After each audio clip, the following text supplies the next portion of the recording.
Hello, welcome back to my channel. In this video, I'm going to be discussing the book Hold You Down.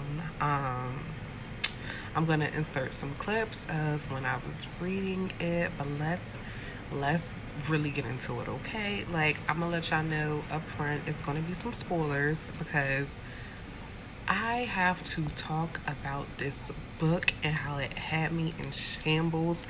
Like, me and the girls need to chat. The girlies, the homeboys, the bros, whatever, whoever's reading.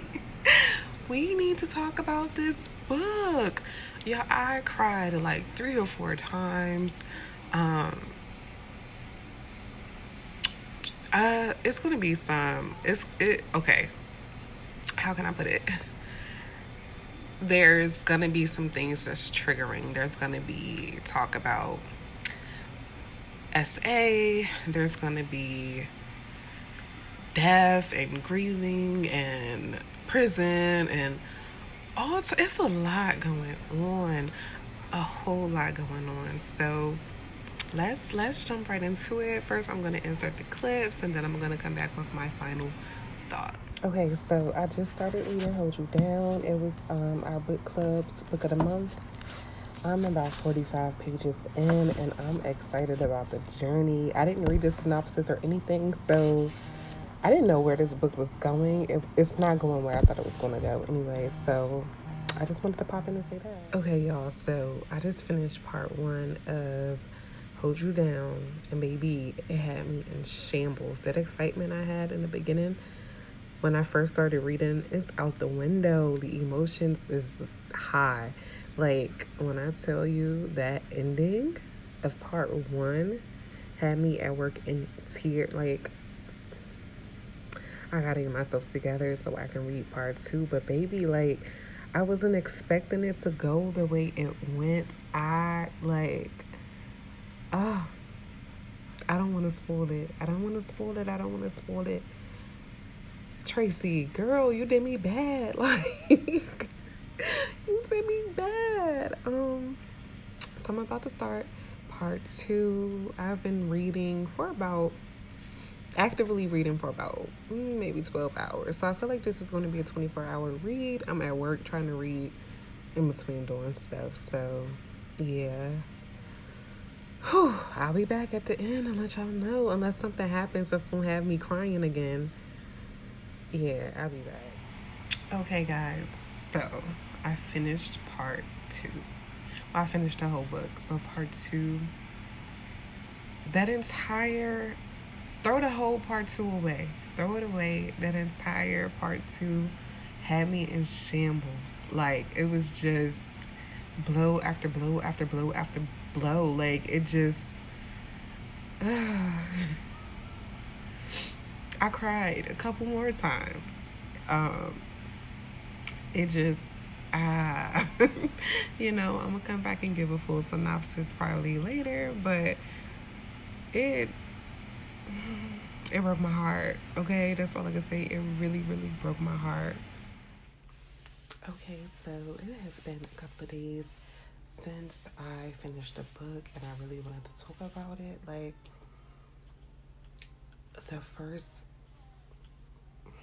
the ending of the first part one, it had me broken down because it didn't have to go down like that.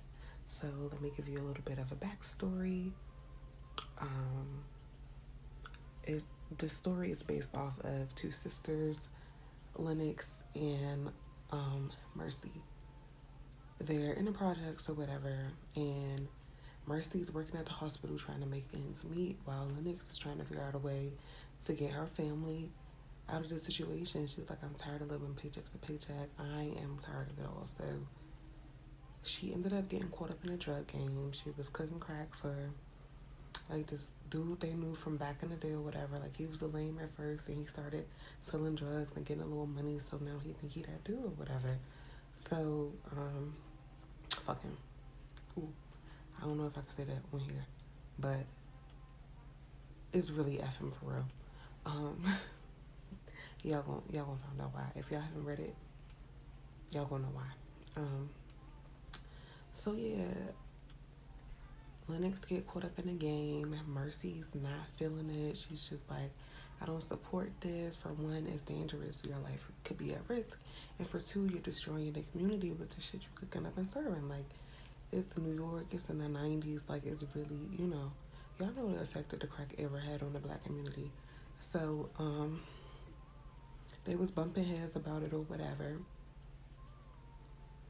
But sisters fight and sisters make up. If you got siblings, you understand. So Mercy has always had like this desire to own a restaurant. She cooks all the time. Like that's her thing. Like that's what she does.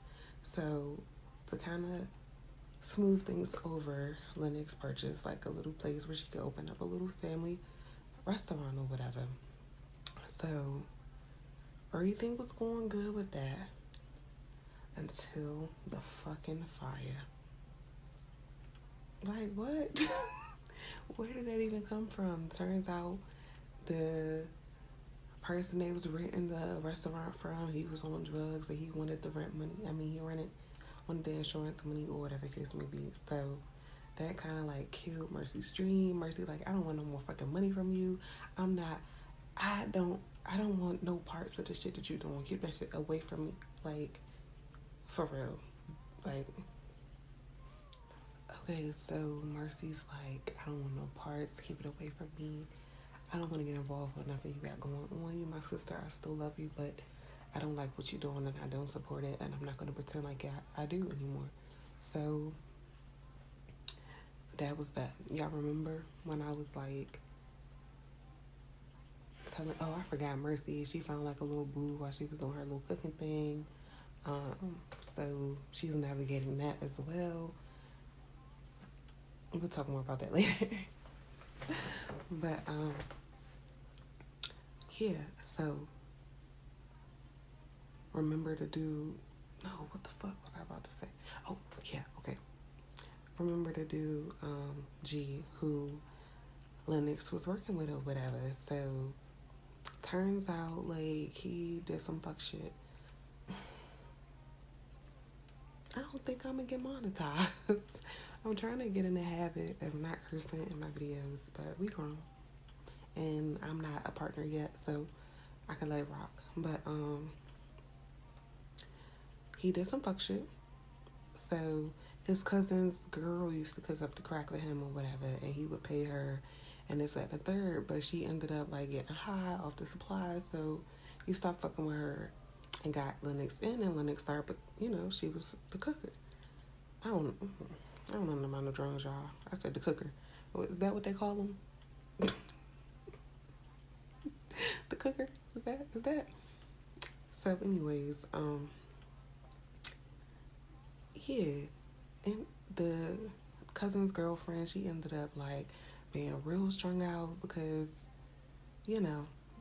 whatever.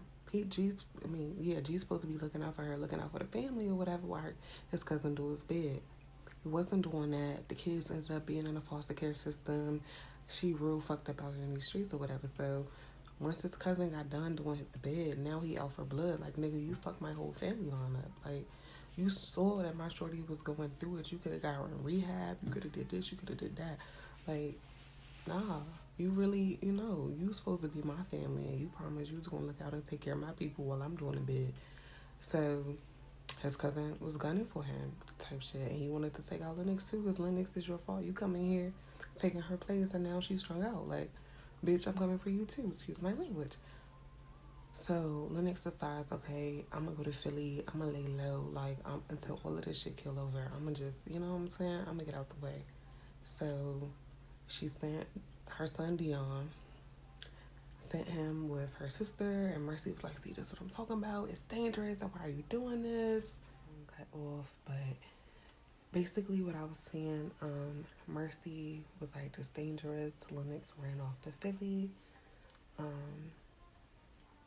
and she decided she was gonna lay low. She was gonna lay low until it all blew over. While she was in hiding, she was like, maybe I should get out the game, blah, blah, blah. And once everything kind of died down, she came back, and she was telling her sister, like, I think I'm done with this. You know what I'm saying? But By that time, she was married to the game. She was in love with the money, in love with the everything that came with it. Like, she didn't want to go back to a regular life, but this time she didn't want to work with G, so she cut him out, um, and started moving weight directly with the plug. So the plug was just giving her everything, and so yeah, G, of course, G felt the way about that because G had developed feelings for her. Like, he had love for her from back when he was young. So he felt the way about it, and he started stalking her. And that's why I stay fuck that nigga, because like Lennox was like running her shit like it was a business. She was only doing stuff while Dion was in school. So it was like in the morning she would drop him off, in the afternoon she would pick him up, everything like that, and just go to the trap. Mercy sitting here thinking she got a job, but she would go to the trap, cook her shit up, and yeah. So this one day she dropped Dion off at school and told him she was gonna pick him up in the afternoon. Everything was cool. She gets to the trap and G is fucking waiting on her. And you know they got beats, they got issues, and this nigga fucking beat her, sexually assaulted her, and then shot her. Like, it was so fucking traumatic. Excuse my language once again. It was so traumatic. It fucked me up. Like, I was crying my heart out because he didn't have to do her the way he did her. And I'm just like, bro, you fucked up and you know you fucked up. So it's like, it's just, oh my god, he was just a snake ass nigga. He did some grimy ass shit. She ain't deserved that shit. Not like that over, like, bro, you almost had her killed. Of course she don't want to work with you. Like, come on now. Girl, it was too much. I'm gonna end the video here. That's just part one. I will come back and do a video on part two because I feel like this is very, very long. I've been talking for a long time. My voice is starting to get a little hoarse, or a little dry. I'm parched. But yeah, I'm gonna come back and do a part two because I got even more things to say. And my phone is giving me like technical difficulties. It's like it keeps overheating and forcing everything closed. So I'm gonna end the video here. Thanks for watching. Meet me down in the comments if you read this book and it had you in shambles the way I was in shambles. Like, what did you get out of it? How did you feel? Did you connect to the characters? Like, let's talk about it. I want this to be a book discussion, not a review. Like, I want to talk. I want to chat. Like, let's talk. Bye.